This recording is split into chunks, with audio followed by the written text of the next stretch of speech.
Welcome to the NXT Podcast, your home for weekly NXT reviews and insight. The beautiful part of NXT is that when one dream ends, another dream begins. Find all of your NXT news, recaps, and analysis right here. So with that being said, we only have one question for you. Are you ready? We thought so. Let's get the show started right now.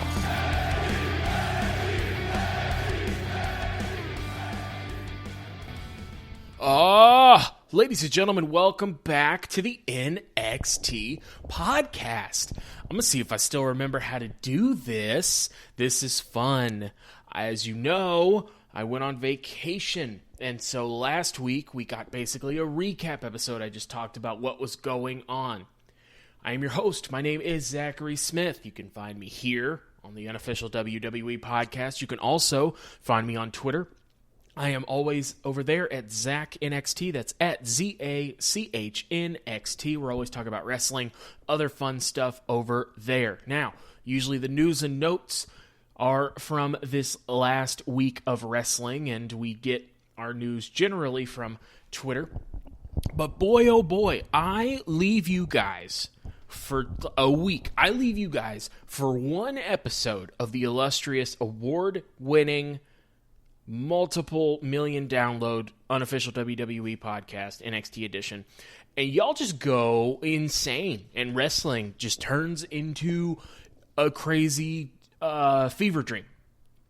I felt as though if I left you guys that I could trust you, and what you guys did is I left you at home, and you guys threw a big party and just burned the house down. And so first off, you're grounded. That means no more cell phone, ma'am or mister, or however you identify.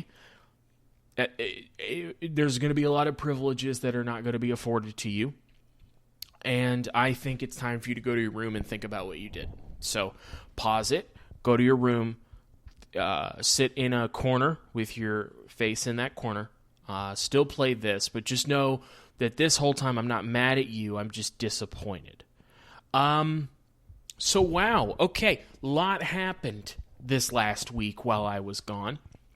Felt like I didn't leave long enough for everything to be crazy, but here we are. But that's fine. Just gives me more to talk into your ears about. So, couple things were interesting to me from this last week. We just finished up with Hell in a Cell.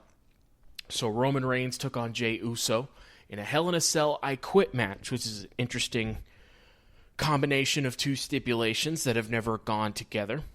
Roman's defending the Universal title against Jey again. If Jey wins, he becomes Universal Champion. If Jey says, I quit, he's some version of, I'm a little unclear, excommunicated from the family / has to do Roman's bidding. Obviously, Jey wasn't going to win this match. They had an excellent match. I loved it. It was one of my favorites from that night. And Jimmy comes out to help Jey, and Roman feigns crying and puts Jey in a chokehold, or rather Jimmy in a chokehold, so Jey has to say, I quit. Cool finish. You got an actual finish to the match. But Jey didn't actually quit because of anything Roman did to him. He quit because Roman was choking out Jimmy. It's a cool finish. I like that. Roman stays your Universal Champion, nailed that word, and is going to continue on, makes him look better, makes Jey look better because he withstood what Roman was dishing out and didn't quit. Got Jimmy involved in the story. They had a great story moment, and Roman is doing some really good acting. Not all wrestlers make great actors. Roman Reigns apparently does. And this is one of those things where turning somebody heel is not always the answer to turn them heel or to turn them into a bad guy. But in the case of a lot of wrestlers in the past, some people work better as heels, and some people can really shine in a bad guy capacity. And evidently, Roman Reigns is one of those people. So we have a lot to look forward to with Roman Reigns. I'm also excited to see him move on to another challenger and to see if this is going to turn into a stable situation or what we have here now with Jey having to do his bidding. and Afa and Sika from their family were out at the entrance ramp with Roman, so he's got the family behind him. I love everything about this, and it's fantastic, and I can't wait till there's fans so that we can get Roman Reigns with a bunch of boos and it not be a disaster. MJF and Jericho. I don't usually talk about AEW on this show. One, we have a fantastic AEW show on this very network. Two, I've always been an NXT guy personally, so between the two, when I'm watching them, I watch them Thursday mornings and record the podcast right after. I always watch NXT. But MJF and Jericho went for a steak dinner to discuss MJF joining the Inner Circle. And then what happened? Then what happened is something that would be very difficult to explain to somebody who's not a wrestling fan. It might be difficult to explain to somebody who is a wrestling fan. They did a musical number, like a Rat Pack Broadway musical number, complete with dancing and choreographed. That's not the word, but I can't think of the right word. Choreography. There it is. I knew I'd get to it. I had to talk through it. And what I could do is I could edit that part out so I don't look dumb. But what you need to know about me is that I'm always going to go for the joke. And the plain fact of the matter is that it's funnier if I don't take that out. And so what I'm going to do is I'm going to leave it because it's worse for me as a professional, but it's funnier. And so I'm going to leave it in because it's funnier. And I did that for you. And again, I'm still not upset at you. I'm disappointed at you. I don't want to, mister, ma'am, I don't want to see your face come out of that corner. Sasha Banks is your new SmackDown Women's Champion. Her and Bayley had an excellent match also at Hell in a Cell. It was one of the matches that felt like it should have been in a Hell in a Cell, along with Roman and Jay. Because when you have a Hell in a Cell match, it should be very personal. Orton and Drew, same thing. And in the past, we've had matches that shouldn't be Hell in a Cell matches. You could pick your favorite from when Hell in a Cell was invented as a pay-per-view. But even last year, The Fiend and Seth Rollins. Ignore for a second how bad the match was itself, and ignore the fact that there was a ref stoppage in a Hell in a Cell match. That just didn't need to be in a Hell in a Cell. The feud wasn't there yet. And this one absolutely should have been. And this Sasha Banks-Bayley story, since they have been on the main roster, has been teased for years. Originally when Bayley was a good guy and Sasha was a bad guy. Now it's Bayley the bad guy, Sasha the good guy. I think Sasha works better as a heel. I'm not a huge Sasha Banks guy, just because she's one of those wrestlers that gets talked up a lot, and I think your expectations for her are so high that really nothing that person does is going to match what you have been told. But the right way to go in this story was to put Sasha as the women's champion. Now, the bigger task is having her successfully defend it. Sasha Banks, the rap on her is that she is good at winning championships, but she is terrible at retaining them. That comes from mostly her feud with Charlotte Flair, which I believe at the time was the Raw Women's Championship. And if I remember correctly, there was a situation where Sasha Banks would win at every pay-per-view, and then they would have a rematch on TV, and Charlotte Flair would always win. So Sasha won the title multiple times, and then just lost it the next time. Seems as though it's just a way to get Charlotte Flair's championship numbers up. But the rap on Sasha Banks, because of that, is that she cannot successfully defend a title. Doesn't help that she just lost the Raw Women's title as well. But this part of the story, excellent. I'd love to see him do another match. And then from there, I'd love to see Sasha Banks work with Bianca Belair and the other women whose names are escaping me that are now on SmackDown from the draft. I want to see her work with people because Sasha Banks is fantastic in the ring. She's also a rare wrestler that's really good at making other people look strong and good and talented while not taking anything away from herself. So I'm excited to see what Sasha does. So when I did predictions with Matt, not for this pay-per-view, for the last one, it was again Drew McIntyre defending the WWE title against Randy Orton. And I came to the conclusion at that point that Orton was going to win. It just felt inevitable. And I was wrong. It wasn't at that pay-per-view. It was at this one, because Randy Orton beat Drew McIntyre in a Hell in a Cell match, as clean as Randy Orton is going to win a match, with the RKO in the middle of the ring, and he is now a 14-time champion. I don't remember if that ties Triple H or if he's one behind. I don't remember. But I'm torn, because on one hand, Randy Orton is doing some of the best work of his career, and it's never a bad thing to have a strong character be your champion. And on the other hand, I really think that Drew should still be the WWE champion.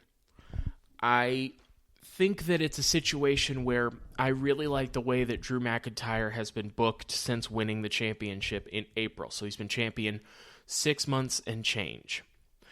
And since then, he's been featured heavily on the shows. He's been in multiple segments. He's super, super, super charismatic. He's a really good talker. He's a really good wrestler. And he's gotten real quality wins over real quality opponents. And he's just felt like a big star, and the title felt right on him. Conversely, when he was on Raw without the title, it just looked weird. And I think my worry is that he was not presented well before he won the title. He was presented well during and then after the Royal Rumble when he won and kicked Brock Lesnar out of the ring. So my worry is that they don't know what to do with somebody that is not anymore the WWE champion. On Raw, it was great. He started the show. He had a dust-up with The Miz and John Morrison. Then he came back out later for a match with The Miz. He was all over the show. He was at the end of the show as well with Randy Orton and The Fiend, who they need to stop putting in the title contention because The Fiend doesn't work as champion. But I digress. Okay, so Randy is your WWE champion. Pardon me. So presumably, at some point, we're going to do Randy Orton and Edge again. But this Randy Orton Edge story is just a very, very personal story, and it does not require that Randy holds the WWE Championship. So I guess I just really want Drew to be WWE Champion because I'm worried about how they're going to use him now. My only hope is to lead some credence to rumors that they want to have Drew win the title again when there's real fans in the building to get that reaction. But I do not trust WWE to stick with that plan 10 minutes down the road, much less 10 months down the road.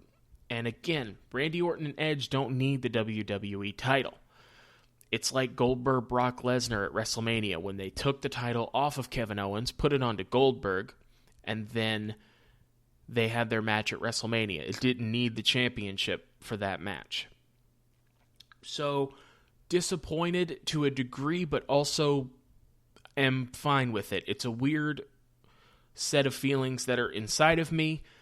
Randy Orton's really good right now, and so I guess I can't be too mad. So, Pat McAfee's back in NXT as well. We're going to see him in a minute. Seems like it was a pulling case of emergency thing with Ridge Holland being hurt, and they had to kind of alter the story. And we're going to talk about that in a minute, but I think it might be a really good move. And so, from NXT, we have Halloween Havoc coming to us from the Capitol Wrestling Center. Again, we have Performance Center athletes sparingly around, and then we have the virtual Thunderdome video screen fans. They're going over the set. They have the smoke, they have the graves, they have the big pumpkin. That's perfect. Those are the three things you need for Halloween Havoc. You need smoke, check. You need graves, check. You need a pumpkin, check. Awesome. We get a hell of an opening by Shotzi Blackheart, who is your host here. I'm going to guess the outfit was Frankenstein-inspired, although I am not sure. It's just kind of a horror outfit. This seems like it is Shotzi Blackheart's bag. This seems like Shotzi's having the time of her life. She's not really that much of a host as much as she is there to do the spin the wheel, make the deal thing, and then interfere in a match later. But Shotzi's having the time of her life. And then we flash right to Damien Priest, who gets a badass guitar solo before his entrance. I'm not sure who the guitarist was. Anytime you have a live instrument playing somebody to the ring, it makes that person look like a star. At no point before this did I feel that way about Damien Priest, but if you have a dude there playing a guitar solo, and I could see him playing it, and I could see Damien Priest in the ring, Damien Priest looks awesome. That always works 100% of the time. Remember when Shinsuke Nakamura had that violinist play him to the ring? I think it was once on NXT and once when he debuted on SmackDown. That was so cool. And I would not have thought adding a violinist would just make you look awesome, but it did. Remember when Shinsuke was cool for like a few minutes on the main roster and then started a feud with Dolph Ziggler and we knew it was downhill?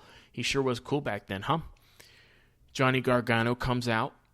And the pumpkin is a big inflatable pumpkin that's up at the entrance ramp. And Johnny immediately notices the pumpkin. He points at it over his shoulder, remarking on how cool it is, and then walks up to the pumpkin and immediately cuts the pumpkin and it deflates. And I am hard-pressed to think of a better bad guy move than cutting the most essential part of the Halloween Havoc set. I'm joking a little bit, but I'm not joking that much when I say if there hadn't been a pumpkin, I would have been severely disappointed. I would have watched it anyway, and I have to watch it to be able to talk to you guys about it. But if there hadn't been a pumpkin, you better believe I wouldn't have talked about Roman or Sasha. I'd cut those two out, and I would have talked about them not having a pumpkin for 5 minutes. And I don't want that, and you certainly don't want that. So it's best that it was there. And I just love that Johnny knows that everybody loves that pumpkin. He probably loves the pumpkin too.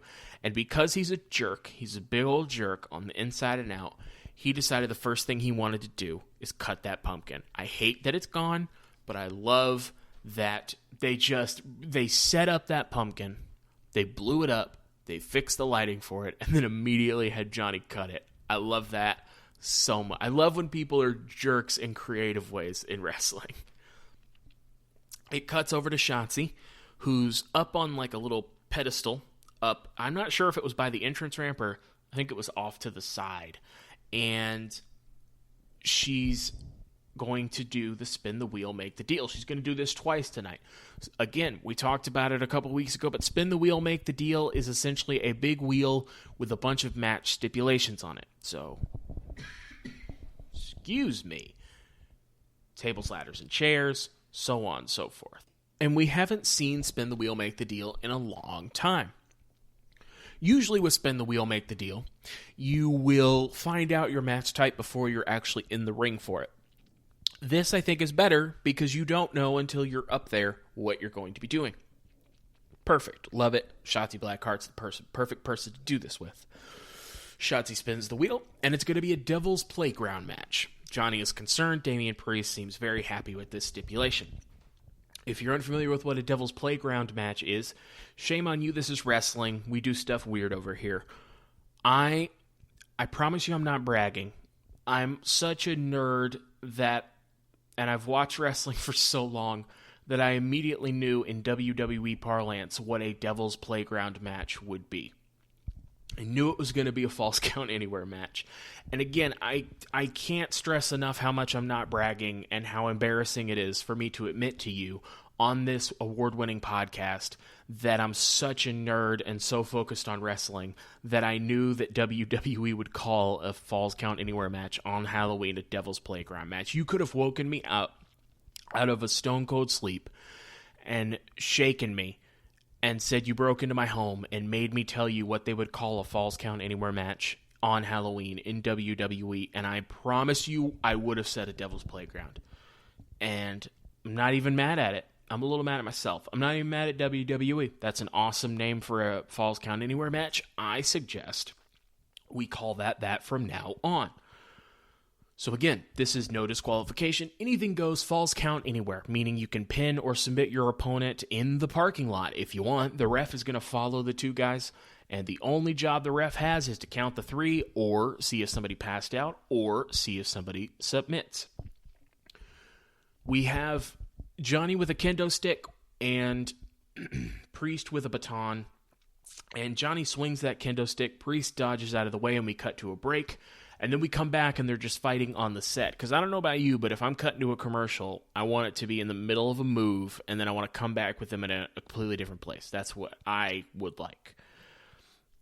So because they're up near the wheel, we get a good view of the Thunderdome video screen fans. And I understand that we're dealing with a weird time with COVID and fans can't be there, but it is so weird watching a person who's sitting at home staring at a screen, not moving or reacting that much at all, probably because they know they're on television and don't want to freak out. And the sound still isn't good, so it still sounds like when you're playing a WWE 2K video game and you're in like a pause screen, but it's still playing the noise from the fans, but it's real dim and they just sound like a video game. Which the fans that are actual, or rather the performance center athletes that are actually there help with that, but it's still just so weird every time I see it. I don't know. I just can't get used to it. They're fighting on that stage where the wheel is, and I really wish Shotzi were still up on the stage. I don't know what Shotzi would have done, but it would have been great because Shotzi's great and everything she does is great. This is one of the many things I'm going to have to talk about tonight, that not only would it be weird to talk to a non-wrestling fan about, but it's weird for me to talk to you about this. The combination of words that I have to say to you feels uncomfortable, but Damien Priest is set up for a move, and the Grim Reaper, or somebody wearing the outfit from Scream, pick your favorite, hits Damien Priest with a pipe, and then stares down Johnny. And Johnny does not appear to know who it is.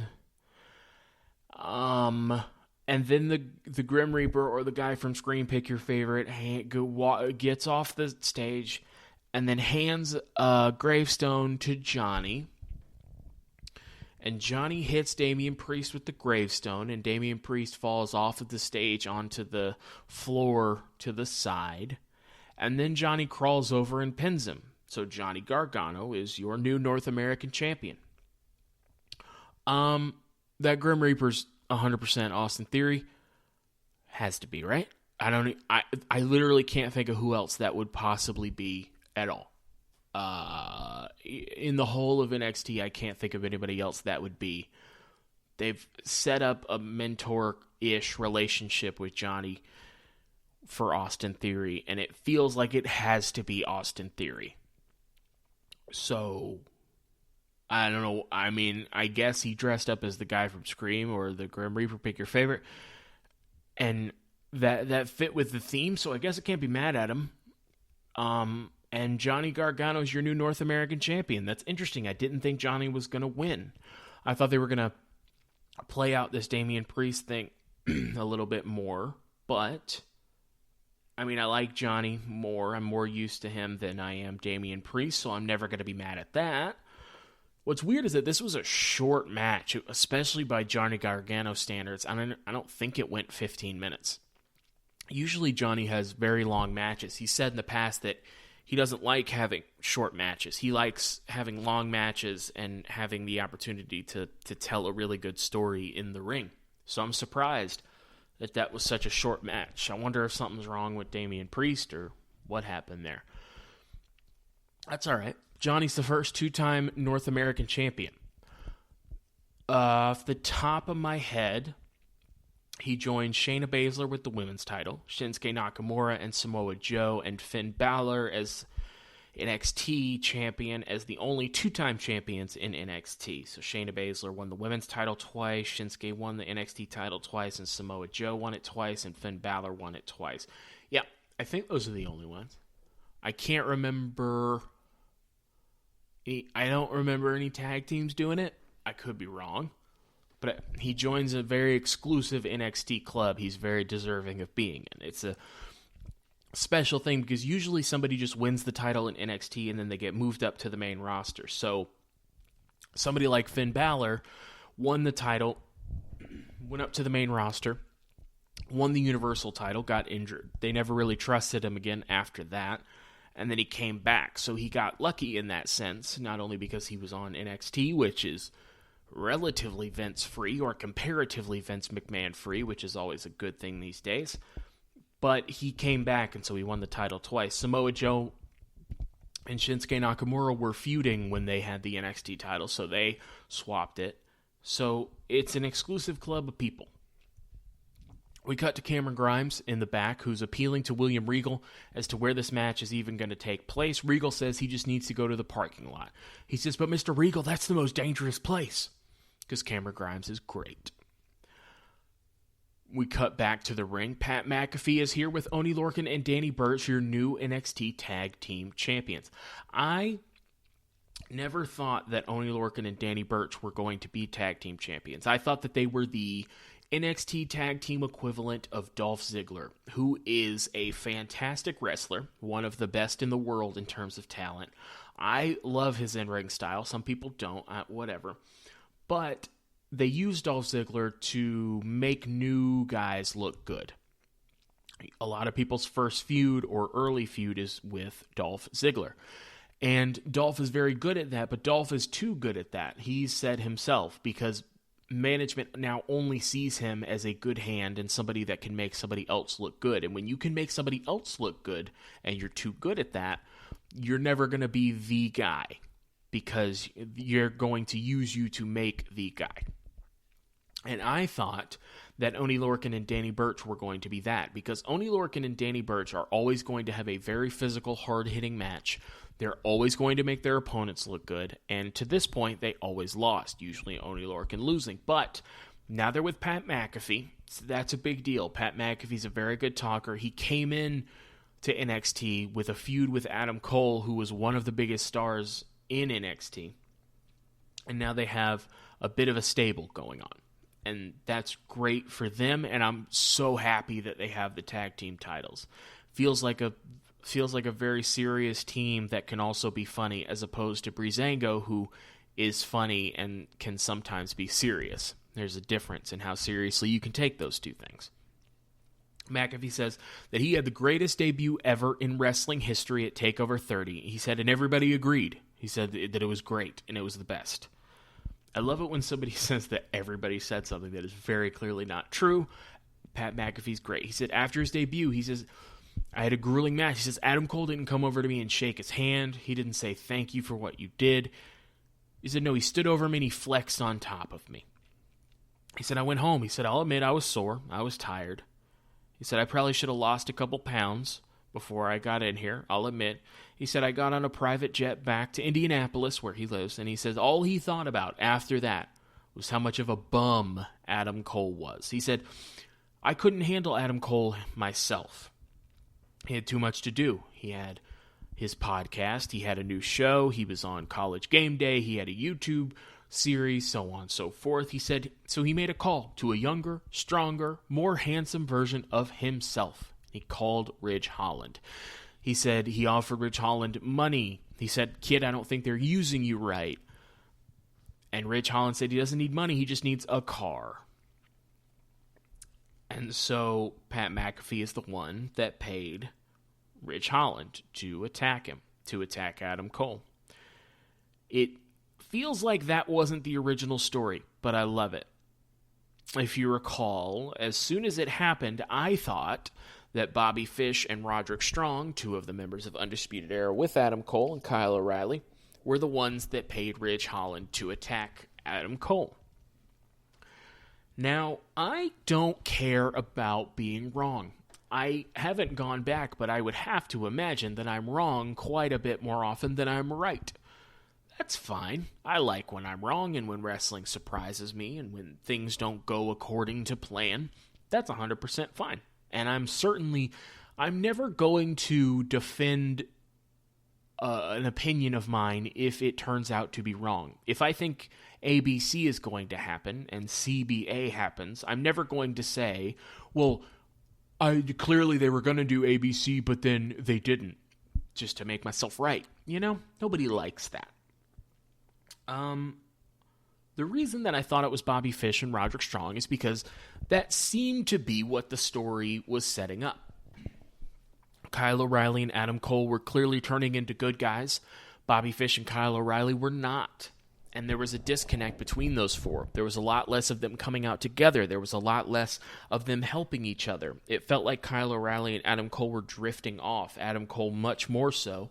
And I thought that meant that Bobby Fish and Roderick Strong were jealous and they couldn't attack Adam Cole themselves. But what they could do is get the guy who's drifting away from them knocked out for a bit. Then he thinks he needs help. He's probably not going to jump off of the Undisputed Era. Also, it's going to make us look good when we take out Ridge Holland.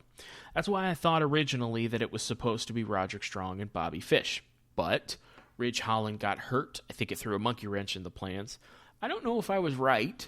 I think the reason for me coming to that conclusion is good. I think I could still have very well have been wrong.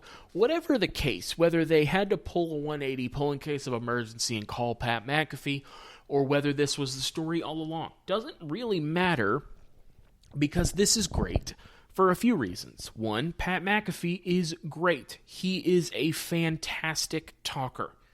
He is a fantastic bad guy, which isn't always a translatable skill. Just because you're a good talker doesn't necessarily mean you're going to be good at getting heat and getting people to hate you, so on and so forth, make people want to see you get beat up, blah, blah, blah. Pat McAfee is a natural at this. All of the skills that he has come perfectly into wrestling. And then he's also, for somebody who is green or brand new, he's pretty darn good in the ring. Now, he didn't do anything spectacular in terms of a ring technician in his match with Adam Cole, and Adam Cole certainly has the lion's share of the credit for that match, but that's to be expected. For somebody who was green and was having his first real match, or rather, his first match in NXT, not sure if he's had one before, I don't think so, he handled himself very well, and he was very impressive. And he did the right thing. He came in and he lost. He's somebody who loves wrestling. He's not a celebrity that wanted to come into wrestling and get a win to look tough. He came in and he got beat by Adam Cole, which was the right thing to do, and he made a great accounting for himself. And I thought that we would see him back in NXT. I did not think it was going to be this soon. So I'm very happy to see him. I love this stable that they have going. And I like the feud between his stable and the Undisputed Era. Then it's more of a group thing. It's not all on Pat McAfee to deliver in the ring, because that's not realistic with the amount of time he's going to have to prepare. I like it. So he said that he called Ridge Holland. He bribed him. He said he watched NXT, and the guy he gave a car snapped his leg and ankle. He said it was an expensive mistake. He said, but then I thought about it, am I going too far? Should I just quit now? And then he called Oney Lorcan and Danny Burch. He said he called the guy who hurt the guy to work with him and his guy. And he said Oney Lorcan and Danny Burch didn't want money. They're upstanding guys. He said, I can respect that. He said, but then Oney Lorcan and Danny Burch lost to the Undisputed Era, called Pat McAfee back, and said, well, let's make some noise. And so, I love that. This is set up really well. It makes sense that Pat McAfee would attack Adam Cole as a bad guy who lost to him, and how personal that was. It also makes sense that Oney Lorcan and Danny Burch would be sick of just being second or third place in the division and would align themselves with somebody that could help them be successful. So all of this, first off, it's just really cool to see Pat McAfee in a stable with Oney Lorcan and Danny Burch. That's just a really cool sentence to be able to say to you. But it's also something that makes sense based on the storyline that's currently going and all of the history that has gone into Lorcan and Burch with Undisputed Era and Pat McAfee in Undisputed Era. It's perfect.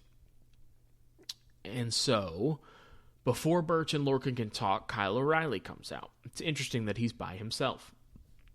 Before he can get all the way into the ring, Pete Dunne's music hits. So Pete Dunne is back, and Pete Dunne is ripped to shreds. We haven't seen Pete Dunne since March. I believe he was in NXT UK for a match or two, but I generally don't see NXT UK. I thought he was just going to be in the UK, and I was a little bit bummed because I wouldn't see him, but he's back. And I don't know if there was a travel issue or what it was specifically, but he has been working out in his downtime, and it shows quite a bit. He went from a dude that didn't look like he worked out to a dude that looks like he has always worked out, which always helps when you're making a return if you look different.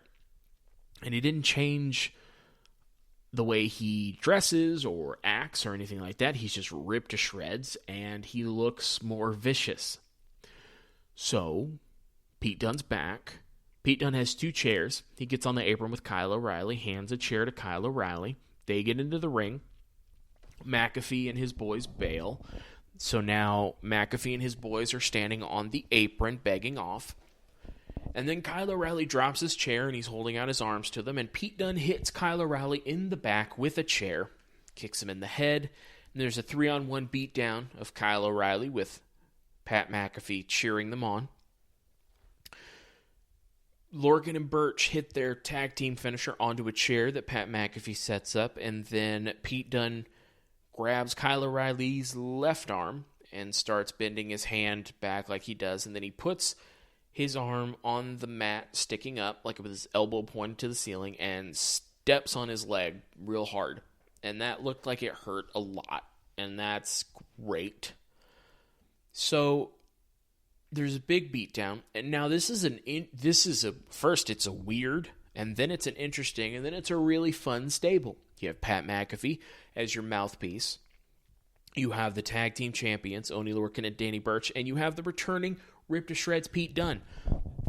That's not a stable. That's like if you're playing a 2K video game in universe mode and you just simulate it for a year and they make teams automatically if you let them. That's a stable that would form in a video game, and you'd be like, how did this happen? I don't understand how this came together like this. But now that it's here, it is great. Pat McAfee stands over Kyle O'Reilly and he says, "I'm smarter than you and your friends. We're the new kings of this brand, and that is undisputed." Great line delivery by Pat McAfee. Great of him to use the undisputed line. That's always been a bit corny. It came out great coming out of Pat McAfee's mouth. Very, very interesting that the Undisputed Era did not come out to help. Now, Adam Cole is out with an injury. I can understand that one. Bobby Fish and Roderick Strong weren't there. Now, you could say, well, Bobby Fish and Roderick Strong were not scheduled to be in a match tonight. That's fine. However, neither was Kyle O'Reilly or Pete Dunne, and they were still there. So, if Kyle O'Reilly was there, you would naturally assume that his stablemates would be there with him. However, you would be apparently incorrect in that assumption. So one of two things happened. Either Bobby Fish and Roderick Strong were not there, which is weird considering they knew Pat McAfee was the guy that presumably attacked Adam Cole, and there was a chance he would be on the show, or Bobby Fish and Roderick Strong were back there and didn't come out to help Kyle O'Reilly when he was getting beat down. Either way, interesting. Not sure where we're going. Just saying, it's weird when you're in a stable and your stablemates don't come out to help you when you're getting destroyed. So we cut from that to Cameron Grimes, who is asking William Regal to just don't make me go out there. Just give me a loss, and then I don't have to go out there and do the match. William Regal says no. He says, well, can you just come with me? Come on, Mr. Regal, come with me. Because, again, I need you to understand, Cameron Grimes is great. I know I didn't used to like Cameron Grimes very much. I didn't understand it. Now I do. He is a national treasure. I never want him to go to the main roster because they will not use him ever. He will be a 24/7 segment guy with R-Truth, and he's so much better than that. Please keep him in NXT forever. He's a treasure. He's so much fun to watch. So, Cameron Grimes goes out to the parking lot, and a beat-up white van pulls up. This is very fortuitous for what's to come now that I'm reading it back, having watched the whole thing. Michael P.S. Hayes, former Doc Hendrick, former Freebird, gets out, cuts a short promo, tells the passenger, thanks for the ride, man, and then just walks off. I don't know why Michael Hayes needed to be here. Don't know why he couldn't have just gotten in the van. Presumably that's to pop people that remember him, or I don't know. It didn't do anything for me. Freebirds are a weird gimmick when you go back and watch it. Not a big fan of anything that was going on there. I'm going to leave it there. Okay, sure, Michael Hayes is here getting a ride. Grimes then gets in the back of the van, which I distinctly remember my mom never telling me not to do because I just understood that you don't get into a van. I'm a full adult with a mortgage and a wife and a dog, and I wouldn't get into a van. I would be nervous I don't care if we're test driving a van. I'm not getting in a van. I watch movies and TV shows and read and listen to books, and all of those things and everything I've ever watched or consumed leads me to believe you're not supposed to get into a van. It occurs to me at this point that this is a full-on cinematic match. It's shot more like a movie, kind of like how the Boneyard match was with Undertaker and AJ Styles. The van drops Grimes off, and he's walking by basically it almost looks like a forest, and he's walking by, and he walks by this big tree where Dexter Lumis is in the tree looking at him. He doesn't see him yet. Seems unfair, wrestling nerd time, that Dexter Lumis got to go to that location first and get set up before Cameron Grimes could get there. That doesn't seem sportsmanlike to me. This match, it occurs to me at this point, is actually way more similar to that Randy Orton Bray Wyatt House of Horrors, I think, match, where they basically fought in a haunted house. But it's funny. I'm reading my notes. I wrote, this is already way better. It's essentially a monster movie. So this is when it first started, and Cameron Grimes is walking through the house. He runs into the mounted deer head on the wall, and it's a lot of Cameron Grimes and comedy, but it's also scary. And this was the first couple jump scares with the referee in the corner and the woman in the shower, where this match was still just fun to me.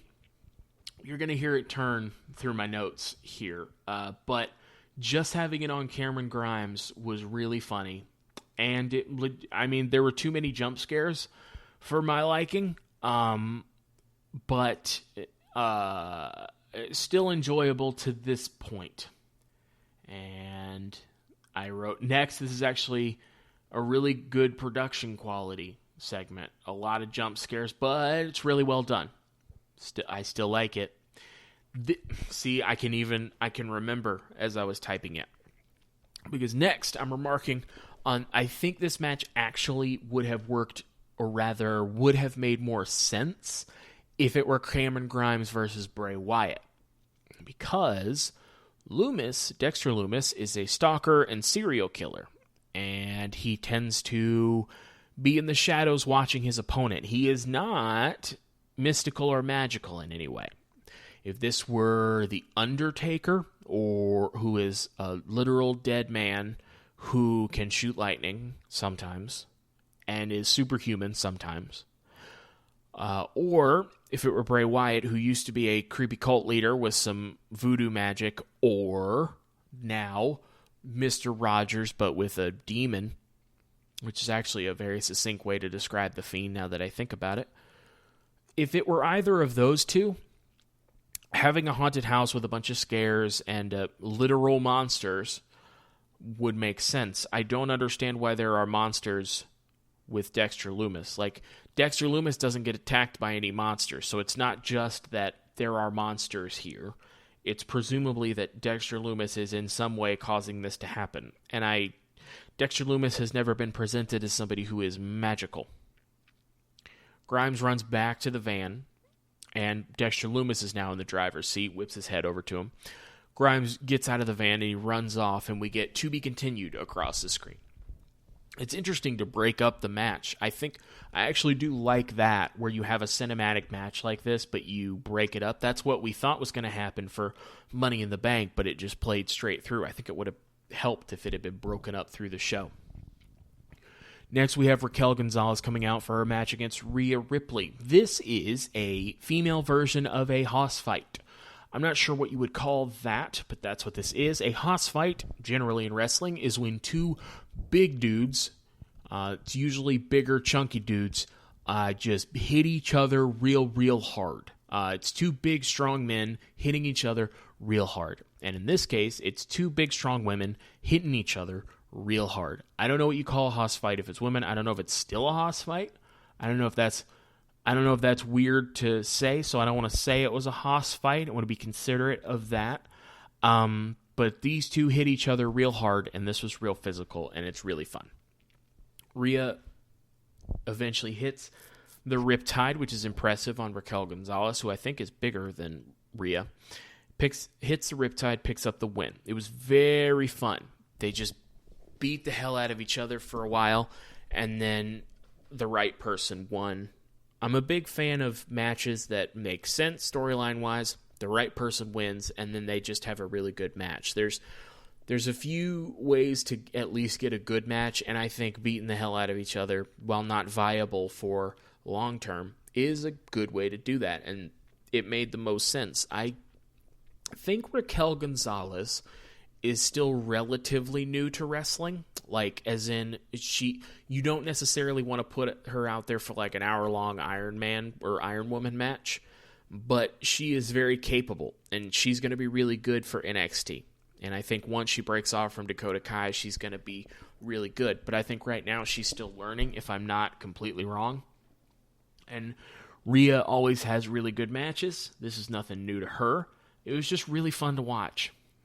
We cut from that to Cameron Grimes running down the street. He's got no shirt and jeans. His hat's gone. He's clearly been running for a while because he's barely able to run. And it says, "We'll be right back."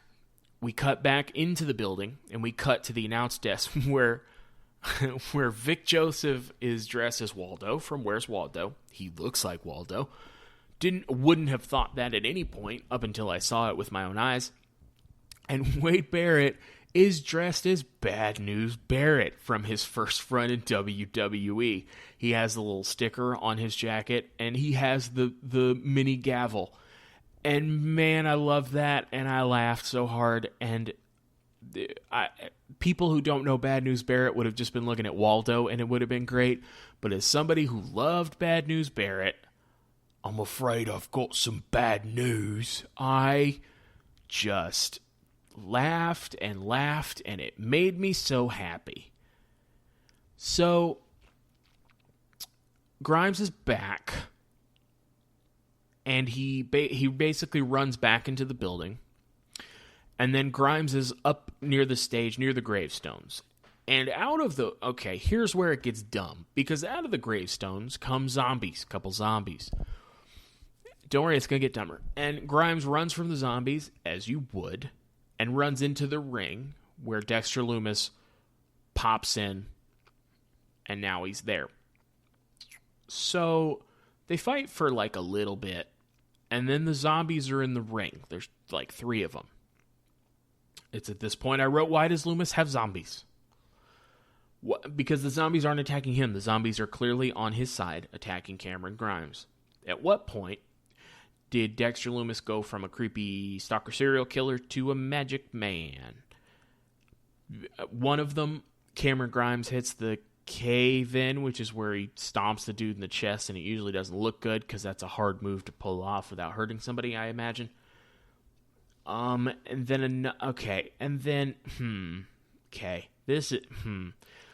the zombies climbs up Dexter Lumis, like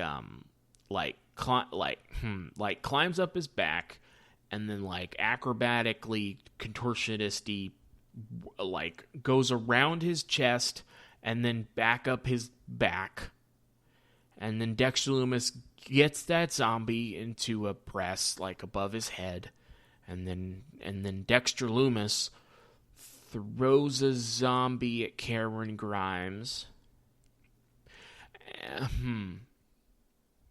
You know, sometimes this job is harder than you would think it would be. Because a lot of the time, I get to just talk to you folks about wrestling, and that's my favorite thing to do. But sometimes a serial killer throws a zombie at a cowboy, and I have to talk about that, you know? That's just where I am in my life, that this is what we have to do together, you know? Like, I don't like it, you don't like it, but we're here and it happened. So that happens. Lumis locks in the silence. Cameron Grimes passes out. And then the zombies are at ringside. I know you thought we were done, but we're not done. Zombies are at ringside, and then they do weird, different interpretive dances, kind of. Climbing, and they climb into the ring, and they're around Grimes. And at this point, Dexter Lumis is on the entryway, and as the zombies get to Cameron Grimes, the lights go out around the ring, so you can't see the ring anymore. And Dexter Lumis was looking over his shoulder, but then Dexter Lumis looks directly into the camera, and then it says the end over the screen. It's interesting. Anytime there's a cinematic match, you can set your watch by a couple things. I'm going to like it. I'm going to love it if it's The Fiend, because I admit I am biased. And Matt is gonna hate it. Matt's gonna hate it. And before this, I never fully understood why Matt hated it. Like, I understood his points, you know, but I never jived with the idea that it's silly and it makes a mockery of wrestling. Some of the points that he's brought up in the past about Money in the Bank, or, you know, the WrestleMania match with The Fiend and John Cena, Matt, more often than not to speak for him, but here we go, is going to think that they are stupid. And to this point, before I watched this, I never understood that. I never strongly disliked a cinematic match. Well, here we are. Because I love Dexter Lumis as a character, and I love Cameron Grimes as a character. But to have zombies and monsters under Dexter Lumis's control... And look, I understand that it's Halloween. And I understand it's Halloween Havoc, and you're going to have it be scary. Got that. There was a way to do this and make it scary without a bunch of monster jump scares that don't make any sense. And here's the weird thing about wrestling. I can absolutely suspend my disbelief that a wannabe cowboy got into a situation with a creepy serial killer stalker. And if you had set up this match in such a way that it was basically a Michael Myers movie, which it seemed like they were going to do, but they didn't, where Dexter Lumis keeps coming for Cameron Grimes, and Cameron Grimes gets away and runs away, but can't get away from Dexter Lumis. If that had been this match, it would have been very suspenseful, it would have been scary, but it would have made sense. And weirdly, as a wrestling fan, I can suspend my disbelief in that situation, because that makes sense with the information that I have been provided before the match. But if you're going to have a match where a creepy serial killer stalker can now control zombies and referee monsters and monsters who wait in the shower as attractive ladies, that's when it turns stupid, and that's when I can't enjoy it anymore, because I can only think about how it's stupid. Now look, on its best day, and I say this as somebody who has loved wrestling for most of my life, on its best day, wrestling is dumb. And it's hard to explain to somebody. I always try and explain it to my wife. She usually just goes with, that's dumb. And I have to agree with her, because usually she's right. She doesn't get it. But this, even for me, was dumb. And I didn't skip it because I love you guys, and I want to give you a complete breakdown of what I see. But this made no sense. This was essentially WWE's version of a horror movie, which is just a bunch of jump scares. There was some good stuff here, but I can't suspend my disbelief that all of a sudden he's magic and there's dumb, interpretive dancing zombies that I guess are going to eat Cameron Grimes now. I don't know. And then Dexter Lumis looking right into the camera, I think was supposed to be scary, but made me laugh. Not in a, I'm cool, I laughed at a scary thing way, in a, why is he looking at the camera way.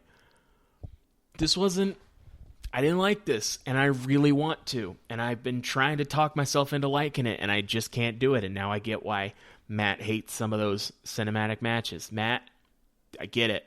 The Fiend is still great. That WrestleMania match was still great. I still whomped you on that WrestleMania podcast, but in this case, your points are valid, and you are right. We're just going to move on, because now I'm sad. So, promo package for Io Shirai defending her women's title against Candice LeRae. Still don't understand why Candice LeRae is getting another shot at the title. I mean, I understand she won number one contendership, but I don't understand why she was in that match because she just lost a title match. Whatever. That's fine. It's going to be a good match, and it's transitional. Candice is out first. I did not think that Johnny or Candice, who are married in real life, were going to win. I was surprised by Johnny winning. Happy about it, but surprised. But Candice is definitely not winning. I don't know if it's dead set that Rhea Ripley is the one that's going to win that women's title. I think so, down the road. But I think it's going to be a while with Io Shirai because you have something special here, and you don't just end that unless you have a bigger story in mind. We have Poppy out on stage, who's going to be, I guess, playing Io Shirai out. Poppy's super weird. And then she starts performing, and the music is really cool. Poppy is basically a musician who is like if you programmed a robot to act human and made it look human, but you didn't do a very good job, so the robot has trouble expressing human emotions in a human way. This is the best way I can describe Poppy to you. But the music is really banging, so that's fine. Damien Priest's intro, to me, was better, but the point stands, live performances out to the ring make you look like a big star, and it made Io look like one here. I don't think you should use that all the time, but at takeovers, or this is a Halloween Havoc, so this is a special episode, I dig it, doing with the Io. I wouldn't have thought that Damian Priest would be the other person to get that, but I like it. So, Shotzi's back on the stage with the wheel. She did an outfit change in between the last time. She now has like a Red Devil outfit on with horns. She had so much fun doing this. She had to have. She is absolutely this person. She's the literal most perfect person WWE or any other wrestling company has ever had to host something like this. And she spins the wheel. We have a TLC match. They refer to it as tables, ladders, and scares because it's Halloween. I rolled my eyes at that, but I think it's because I just finished Dexter Lumis, Cameron Grimes, and I was in a cranky mood. TLC match is a no disqualification match. The only way to win is to climb up a ladder and retrieve the title from a hook that's basically hanging up from the ceiling. Perfect. Great. They're going to have a really good match. Candice LeRae pulls a table from under the ring, and there's a bag on that table. Candice LeRae dumps that bag out. In that bag are severed arms. So that's... I don't usually cover what goes on in a match, but that's a thing that happened here, and I needed you to know about it. They both go through tables from the apron to the outside, and then the Grim Reaper is, or the person from Scream, pick your favorite, comes out and pulls Candice LeRae back into the ring. So I presume that this is either the same person, or this is Austin Theory, or this is Indy Hartwell. Makes the most sense if the first one was Austin Theory and the second one was Indy Hartwell, who's been helping Candice LeRae and Johnny a little bit, helped Candice LeRae win a match last time I covered NXT, so 2 weeks ago. by handing Candice brass knuckles. So I'm going to assume it was Indy Hartwell. We didn't see who it was. But Grim Reaper, or person from Scream, pick your favorite, throws Candice back into the ring and then puts Candice LeRae on their shoulders and starts climbing the ladder. So it looks like Candice LeRae is just going to be kind of handed the title. But then Shotzi Blackheart decides that she's not just going to hose, she's going to get in there. And she grabs the Grim Reaper off of the ladder and drops the Grim Reaper and gets out of the ring. Shotzi doesn't necessarily care if Candice wins, but what you're not going to do is have a Grim Reaper help you. That's where Shotzi draws the line, and I respect it. So, Candice is on the ladder, and Io grabs another ladder, sets it up, but then Candice just drops her. Looked like a not fun fall. Io Shirai just plops on the ground. But next was a thing that was worse because Io pops up and tips the ladder over. Candice LeRae goes from just maybe 2 rings from the top of a ladder out of the ring onto the floor, except that she crashes through a ladder first. And you can set up a ladder to break in a good way all you want. That's still going to hurt so bad. So Candice LeRae's dead. She's not really, but she's dead. So Io picks up the women's title and retains. Of course she did. This was an excellent match as well. I don't want to see a rematch again because we've already had 2 wins by Io Shirai over Candice LeRae, but they had an excellent match. So I'll be interested to see who's next for Io Shirai and what was up with those Grim Reapers. I'm interested to see if it's weird now between Johnny and Candice because Johnny was successful and Candice was not. They wanted to be the first man and wife, husband and wife championship duo, and Johnny fulfilled his end of the bargain. Candice did not. That'll be interesting. Also interested to see what happens with Pat McAfee, his stable, and see if we have some resolution as to why Bobby Fish and Roderick Strong weren't out there. Interested to see where Johnny goes next. Interested to see where Rhea goes next. Not interested to see where Dexter Lumis goes next right now. Interested to see what Cameron Grimes does if he got eaten by zombies. Hope not. But we're going to have to wait a week to find that out. Which means we're done with the show, which means I am almost done talking to you wonderful people. So you can now take your head out of the corner. I hope that you have learned a lesson about responsibility, young man or young woman. Don't let this happen again, and then give me your cell phone. Nope, give me your cell phone. No cell phone privileges for a week, because you need to respect this house and respect me and respect the rules. Because as long as you're living under my roof, you're not going to let wrestling get crazy. But in the meantime, I've been your host. Again, my name is Zachary Smith. I host your NXT podcast when I'm not on vacation. I host an award-winning billion-dollar empire podcast. Millions of downloads. Don't go check. I promise that's what it is. You can always find me on Twitter. I am at ZachNXT. That's at ZACHNXT. We're always talking about wrestling, other fun things over there. You can let me know if you want to hear anything on the show, if you want to suggest anything.